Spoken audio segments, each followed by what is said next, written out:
আজকে যদি বলা হয় রাত 12টায় মালাকুল মাউত এসে আপনার রূহ নিয়ে যাবে, this night is your last night in your life, আপনার জীবনে এটা শেষ রাত, এখন আপনি যে নামাজের সুযোগটা পাবেন, লাস্ট চান্স, আপনি ওই দিন কি করবেন?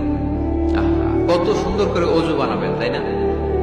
সাদা ধবধবে পাঞ্জাবি পরে আতর মাখবেন, মুসল্লাটা বিছিয়ে, হাই রে কি সুন্দর নামাজ, কি সুন্দর রুকু দিবেন আপনি। ওই দিনের রুকুটা হবে আপনার জীবনের শ্রেষ্ঠ রুকু, ওই দিনের সেজদা হবে আপনার জীবনের শ্রেষ্ঠতম সেজদা। সেজদায় লুটিয়ে পড়ে চোখের পানি দিয়ে আপনি জায়নামাজ ভিজিয়ে দিবেন, তাই না? কারণ আপনি confirm this is your last সালাহ, এটা আপনার শেষ নামাজ। তো প্রত্যেক ওয়াক্তে যে দাঁড়াই, কোনো গ্যারান্টি আছে যে আরেকটা নামাজের সুযোগ পাবো? তাহলে প্রতি ওয়াক্তেই আমরা এটা ভাবি না কেন যে এটা আমার জীবনের শেষ নামাজ হতে পারে? বিশ্বাসীরা যখন নামাজে দাঁড়ায় তারা ভাবে it could be my last and final সালাহ। চিল্লায় বলতে হবে ঠিক কিনা?